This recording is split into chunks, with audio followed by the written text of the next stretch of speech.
see all the time, like tangible things. Because notice in Hebrews 11:1, I'm going to read it real quick. Because I got this sitting in my chair. It says, now faith is the substance of things hoped for and the evidence of things not seen. Now, evidence meaning tangible in a sense. And that's how I received it. We know evidence as fingerprints. We know evidence as things that are just like we can touch and feel and see. But it says you can't see them. You can't touch them. They switched. Then he says the things that are hoped for. It says the substance, which means partial, little, like crumbs. How can you expect something so small that you can't even see yet? You can't. That's true faith. And it says, for those that your elders have good testimony. Meaning, I did not walk on water. It was a connection I had with Jesus that caused me to walk on water. It was my faith connected to him. So when people say I have faith, they're always talking about, well, I have faith in my relationship to go, to marriage. Well, you can always tell who has faith and who doesn't. Because if you tell me this is going to be a strip club, I can look at your foundation before you build it and say it's not going to last. Because for one, that's unstable ground. For one, strip it's limited, temporary things that they don't last. They don't ever last because we're here, honestly. So you don't have to always just sit there and be like, okay, I need to look at this, I need to look at that. This is what, I got to touch it. It's not about that. It's about just saying, okay, Lord, what do you want me to do? You have given me the word to drive this car. It's a Ferrari, and you want me to have it. So you want me to, okay, I'm walking. That's what Peter was doing. His eyes, he was so focused on Jesus to the point where everything submitted to him. Moses did not part the Red Sea until he stepped into it. That's faith by works. Because remember, he was being chased by Pharaoh. And I can picture, God telling Moses, come on, stop. And he walked around Moses, I'll be right back. And that's when Moses says, Lord, why have you forsaken me? But faith comes by hearing. All God did was move behind him and became a pillar of fire between him and the enemy. Then he said, hold out your staff. I'll handle them. Hold out your staff and you'll part the Red Sea. But he was in front of a Red Sea, the mountains. He was surrounded. Once again, nature is still in order according to God. So if God gives someone a commanded word to you and you speak it, they know it's not you speaking. They know it's God through you that is speaking. So therefore, the sea will be like, okay, that's subjection by the Spirit among the flesh. Also, the importance of man. What I was listening to and just sitting around the house. I love listening to sermons like that. I was listening to this one guy and he said, man will be the biggest waste to die in vain. And what he meant by that was, there's 1 trillion cells over our whole body. 1 trillion. If you take one cell and decode it in written form, it will fill up the Grand Canyon 78 times. That's one cell off your body. That's just, that blew my mind. Also, it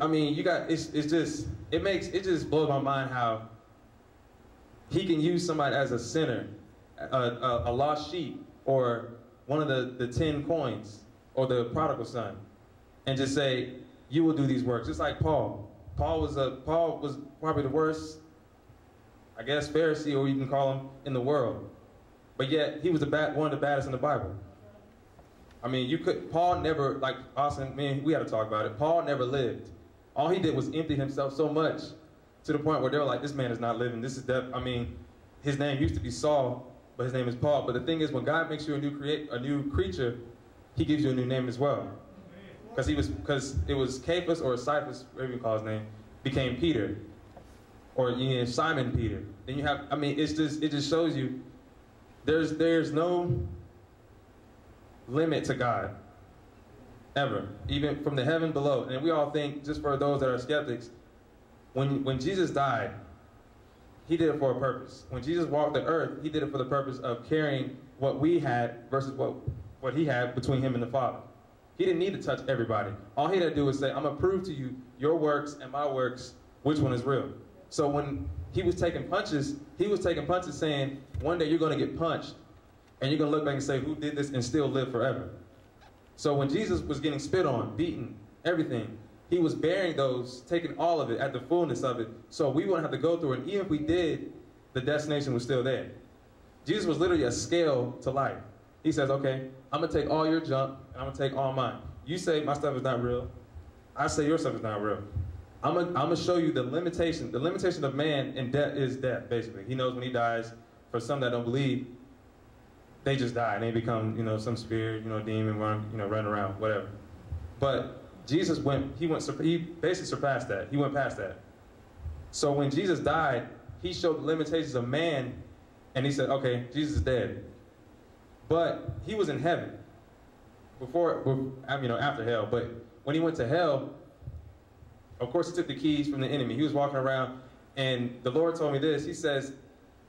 He told me, and I almost just cried. He was telling me the point where my love goes beyond everything. He says, if hell, he told me this 2 nights ago, if hell had a wall, like that corner over there, we don't go on corners all the time. We never go over there. There's nothing important about a corner. It's dirt. But you wouldn't go in a corner just to, put a table there and eat dinner. Even Jesus, if hell had a corner like that, he's been there. Which means there's no limitations to how he is. He's been everywhere you've been, to the point where you have no excuse. Well, Jesus, you baptized 10 people. Jesus never made the number important for a reason. So, because he knows man loves numbers. So when he broke the bread and fed the thousands, 5,000 fish, he never made the number important. That's what he told them. He said, just break the bread and buy what you have with your money to his disciples. The limitations to money is nothing to God. And I'll close with this. I told Allie, one of my friends, this is during the time where the Lord was really just molding her and shaping her. And the Lord gave me this 2 years ago. And he was telling me about women. And this goes for all women. And he says, men, of course, we will be represented in this case as a gardener. Now, everyone knows a rose is one of the most beautiful flowers in the world. Everyone wants it. There's pink, blue, red, white, different colors. But the rose symbolically is love, or a representation of love. That's why guys always give you roses, or they give you one rose or whatnot. But women are like roses. I'm gonna tell you why. Because when a man it says, he who finds a wife finds a good thing. Everyone stops there, but he says finds favor. So when a man is walking, looking for his wife, which means he's preparing, he's looking for his wife. Every man in this world does not look for a wife like men of God do. We don't. Honestly. So when we as men of God look for a wife, it's not the body of the rose. Because what happens if you try to pick a rose by its body? There's thorns. I believe truly God used the rose to represent women to show they're not going to choose you by your body. They're going to choose you by your roots.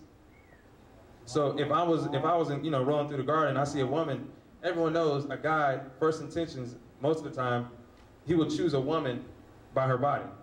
He'll look at her and study, and as soon as he grabs her, or he grabs her, he sheds blood. He gets cut, or he gets poked, and he says, I can't touch her.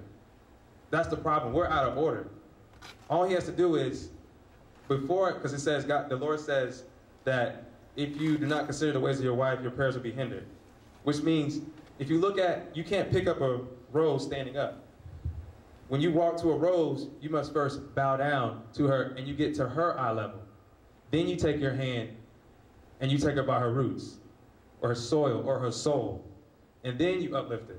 Then it says you will wash the church, or make her radiant as a church by the water. Which means when you put her in the vase, she's growing because you have given, when you pick a woman as like a rose, she's valuable.